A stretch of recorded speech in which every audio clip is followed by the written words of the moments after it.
Hello, everyone. Welcome to the 15th episode of Truth Tracker, a podcast dedicated to combating political misinformation within the American political scene. Before we get into today's episode, I just want to thank everyone for continuing to support this podcast as we head into the holiday season. Before we get this episode started, I just want to ask everyone if they've enjoyed any one of our previous episodes, if they could subscribe as well as like any of the past episodes they have enjoyed, as well as turn on post notifications. That way, you can be notified anytime that we upload one of our new weekly episodes. And so, with that being said, thank you everyone for your support. In this episode, we're going to be busting 10 myths regarding local politics, which is a very important political issue and is one that is often not discussed throughout the American media.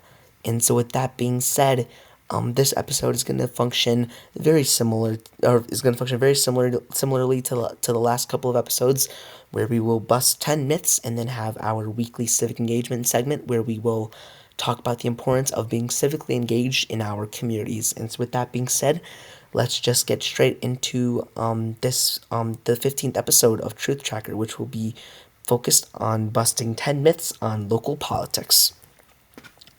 So, the first myth is that local politics doesn't impact daily life as much as national politics. Now, many people believe that national politics has had more immediate impact on their lives than local politics. However, in reality, this is often not the case, as local governments directly affect everything from education and policing to zoning laws and public health.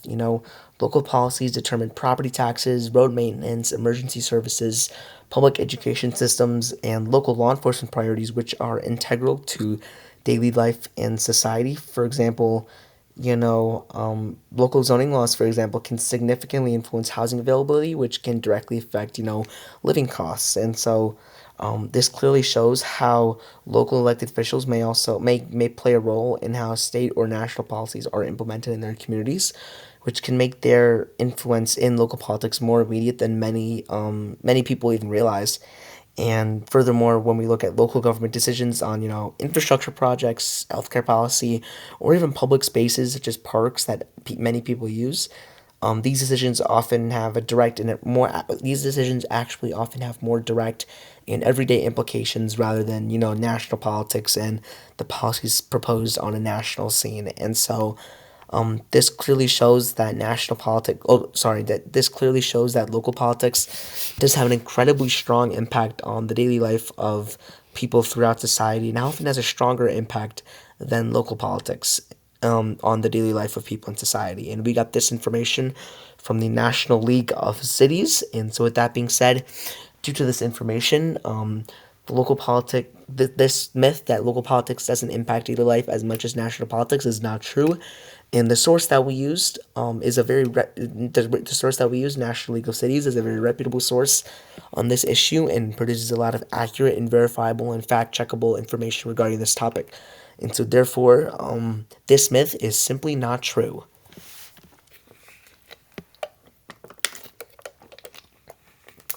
The next myth is that local elections don't matter because turnout is so low. Now, it's very commonly assumed that low voter turnout in local elections means that those elections often have less significance in society.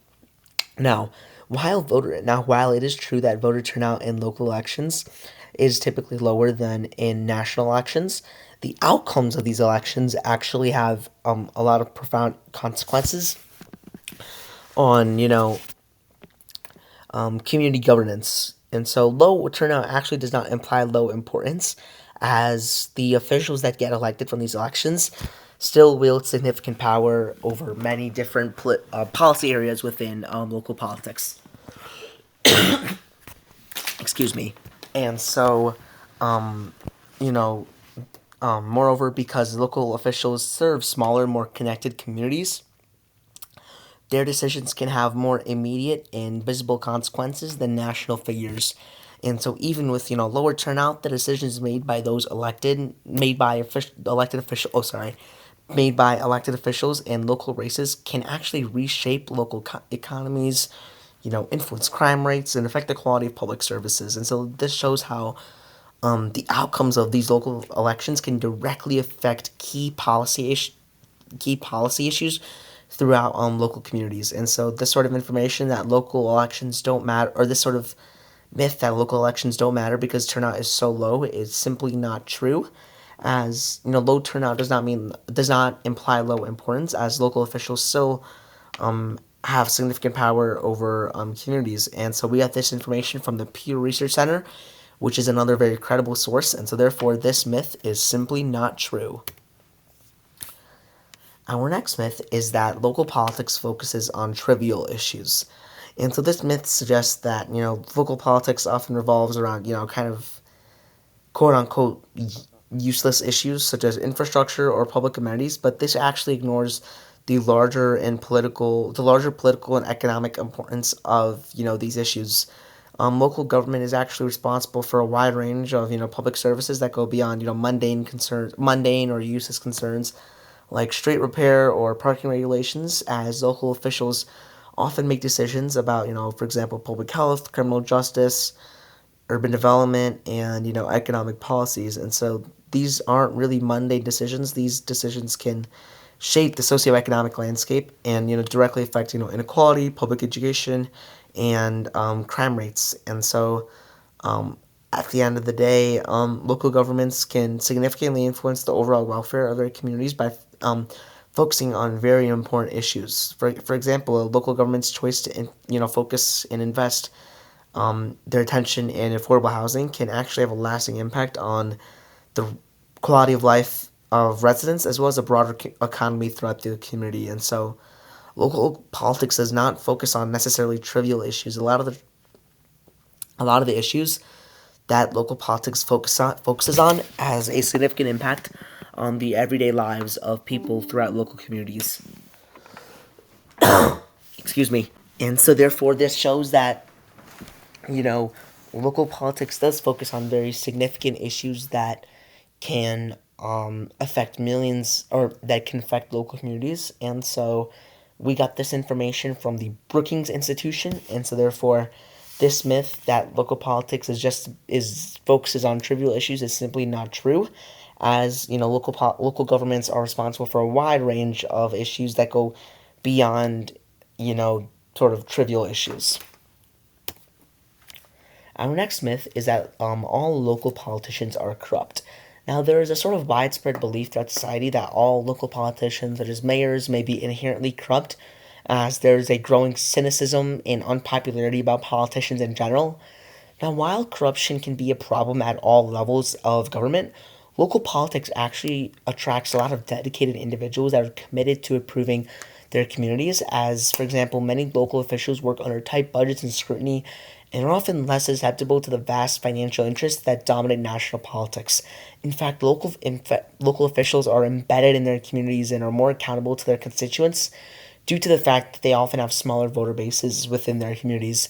They often work in environments where direct communication with their constituents is easier, which can actually increase the responsiveness and transparency of local elected officials. And so it is true that corruption can happen anywhere, but local governments are actually often closer to their constituents, which can lead to stronger oversight as well as a more immediate check on if abuses of power if they occur. And so because of the fact that local politicians are directly embedded in their communities and answer to very small groups of constituents, the myth that all local politicians are corrupt is simply not true.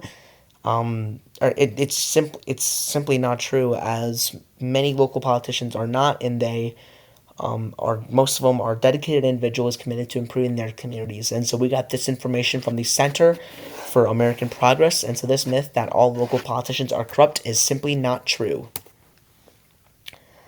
The next myth is that all local politics is a reflection of national political polarization.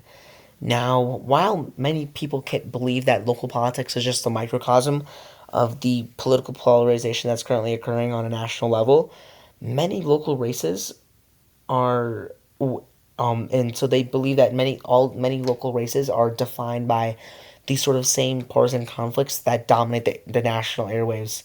Now, while partisanship can influence local elections, local politics actually often, surpasses and transcends these sort of partisan divides that dominating the airways throughout the nation. Many local elections are actually nonpartisan, and candidates focus on specific community issues and needs rather than party ideology. And furthermore, local issues such as schools, public safety, and zoning may appeal to residents across party lines, which can make local politics less polarizing than national politics.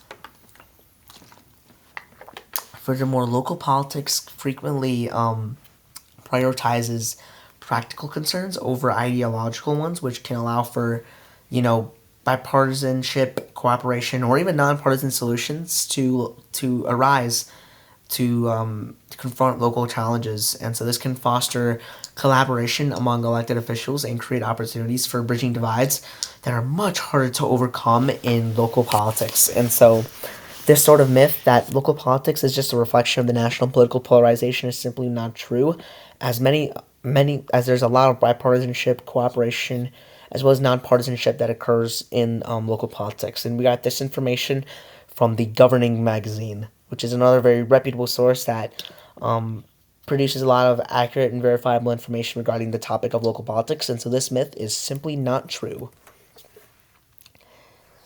The next myth is that local governments cannot manage a crisis effectively. And so many people believe that local governments are too small or underfunded to handle major crises that impact their communities, such as natural disasters, pandemics, fires, or economic downturns. However, in fact, local governments are actually often the first responders in times of crisis and are critical to managing and mitigating the effects of disasters. For example, during natural disasters like hurricanes, earthquakes, tornadoes, or wildfires, local agencies coordinate emergency responses, providing shelters, and ensure the safety of their residents. For example, if we want to look at a recent disaster during the COVID-19 pandemic, local governments were actually pivotal in enforcing public health measures, providing medical aid, and distributing vaccines. Furthermore, local governments are often very closely connected to their communities and are actually often better able to respond to their sort of immediate needs compared to larger national governments. And so local decision makers actually know their communities very closely, which can make them uniquely positioned to take very swift and targeted actions in times of crisis. And so this shows how that local governments can actually manage a crisis very effectively. And there have been many examples where they have. And so we got this information from the Brookings Institution. And so this sort of myth that local governments can manage a crisis effectively is simply not true. The next myth is that local governments cannot address climate change. Now, there's a belief that local governments have no power to enact policies on address such a major national issue such as climate change. However, like we said previously, local governments are actually often the first responders to climate challenges because cities are actually responsible because local governments are responsible for managing infrastructure, energy, waste, and water, all of which can contribute to or mitigate climate change. Many local governments have set ambitious climate goals such as reducing carbon emissions and transitioning to renewable energy sources. And so local policies on urban planning, energy efficiency, and waste management are crucial to addressing climate change on the ground. So by implementing green building codes, expanding public transportation networks, and investing in sustainable infrastructure, local governments can actually make, real progress on on ending climate change, and these goals can really benefit residents directly. And so therefore, this shows that local governments can actually address climate change on a very widespread level. And we got this information from the Harvard Law Review, which is a very reputable source. And so therefore this myth is simply not true. The next myth is that local politics is irrelevant for young people. And so there's a belief that young people should focus on national issues because there's a belief among young people that they should focus on national issues because local politics doesn't necessarily concern them. However, local politics is incredibly irrelevant to young people, especially when it comes to various policy issues such as education, housing, economic opportunities, and public transportation, as local governments can often make decisions about the availability of affordable housing, public school curriculum, and the quality of local health care, all of which directly affect young people. And so engaging with local politics allows the youth to advocate for the changes that they want to see in their communities. And furthermore, additionally, local elections provide young people with the platform to influence how their communities evolve, which can create long term benefits for the quality of life for people in these local communities. And so, therefore, at the end of the day, local politics has such a strong impact on young people and is very, very relevant to them. And we got this information from the Harvard Kennedy School. And so, therefore, this myth that local politics is irrelevant for young people is simply not true. And our next myth is that local governments cannot influence economic development. Now, this is sort of a common myth that has been really spread a lot, and it's that local governments have little to no power to influence economic growth, and these sort of economic changes are only possible through national economic policies. However, in reality, actually, many local governments have a significant impact on their communities, on the economic development of their communities. For example, through zoning laws, tax incentives, infrastructure investment, and the creation of, business districts or, economic development zones, local officials can actually attract new economic businesses, support existing ones, as well as create jobs. Excuse me. And so, local governments can actually also play a role in workforce development by investing in, education, vocational training, and housing, which all of which can contribute to long-term economic growth in local communities. And so these decisions that are made at the local levels can actually have far-reaching economic benefits for local communities. And so we got this information from the Economic Development Administration, and so therefore this myth that local governments cannot influence economic development is simply not true. Our last myth for today is that local governments are always inefficient and wasteful, and that so there is a pervasive belief that local governments, or there's a widespread belief that local governments, waste taxpayer money on inefficient projects, which is often due to poor management or bureaucracy. And so while inefficiency can occur at any level of the government, whether it be the local, state, or the national level, local governments are generally more efficient and responsive compared to compared to national politics.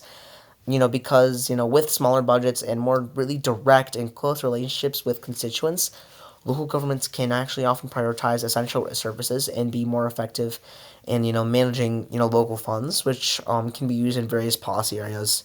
Furthermore, transparency and oversight at the local level is usually higher, and which allows local governments to quickly respond to community needs, from such as improving infrastructure to providing emergency services, and their ability to adjust policies locally helps prevent wasteful funding. And so this shows that local governments are usually actually very efficient and not wasteful at all when it comes to policymaking, and are very effective at addressing the needs of their constituents. And we got this information from the Pew Research Center, which is another very accurate source that produces very verifiable and fact checkable information regarding this topic. And that's kind of a theme that you can see throughout all of the sources that we use throughout this episode, is that all these sources, again, are very accurate, and it's something that you should do, especially if you're getting information about your local political scene, is to always use accurate news sources that produce very accurate and verifiable information, and are also are also fact checked, and it's also important that the information is that get you whatever information you consume about local politics, for example, is actually that you fact check it by yourself by cross checking it on other platforms. And so this allows you to ensure that the information that you are consuming on local politics, on your local political scene, is accurate. And so, with that being said, this myth that local governments are always inefficient and wasteful is simply not true. And so now we will be heading into our weekly civic engagement segment, which is what we do every week, every episode, where we after we bust our 10 myths. And so obviously, it's very important to be civically engaged in your community. Being civically engaged allows you to really be the catalyst for the positive change that you want to see in your communities and in any kind of policy area that you or feel very passionate about. For example, if you feel very passionate about local politics in your local political scene, it's super important that you become civically engaged in your local community and start advocating for the change that you want to see in your local community, which will allow you to become really civically engaged in local politics. And so, furthermore, being civically engaged allows you to hold your elected officials accountable, as well as fight for the certain policies that you want to be implemented in your communities, which can help create, which can improve the quality of living for everyone throughout society. And so, therefore, it's super important to become civically engaged. If you have any questions regarding civic engagement, please feel free to drop them down in the comment section, and we will definitely make sure to respond to them. And so, therefore, at the end of the day, like we say, it's super important to always become a positive citizen within your community and really make sure that you are paying attention to all the news that is occurring throughout your area, as that's a critical way to really become civically engaged, is paying attention to the news and the developments and making sure that you're a very well-informed citizen that is knowledgeable about your community. Furthermore, another benefit of becoming civically engaged is the fact that you're able to work with local politicians and your elected officials to improve your community, as well as improve your community for your peers and the people around you. Furthermore, you can work with various community groups and advocacy groups to really make sure that the policies and the viewpoints that you believe in are able to be enacted in your community, which will ultimately allow you to create a positive community and allow you to be a positive catalyst for change. And so, therefore, like we say, it's super, super, super important that you become civically engaged. It's one of the most important things you can do as a citizen, as a person in this country, is to become civically engaged in your local community. As oftentimes, becoming civically engaged can also inspire other people to become civically engaged, which can allow you to start a movement and really spur long term and long standing change in your local communities. And so, with that being said, if you have any questions regarding civic engagement, please feel free to drop them down in the comments. And that really sums up the segment. Like we say always, really become civically engaged in your communities and use your voice, because, and another, like we say, one final benefit of practicing civic engagement is it allows you to use your voice to really benefit your community and make sure that you're improving your community every single day. So that being said, if we're going to lead this episode off with one final message, it is to become civically engaged in your local communities. And so with that being said, this wraps up our weekly episode. Thank you so much, everyone, for tuning in. Today we busted 10 myths regarding local politics, as well as having our weekly civic engagement segment. If you have any questions regarding this episode, please feel free to drop them down in the comments. We will definitely make sure to respond to them. Furthermore, if you enjoyed this episode, please feel free to subscribe to this podcast. I would really appreciate it, as well as like this episode to show your support, as well as turning on post notifications. That way you can be notified anytime that we upload one of our new that we upload. You can be notified anytime we upload one of our new weekly episodes. And so, with that being said, thank you so much, everyone, for tuning in today. Have a great day.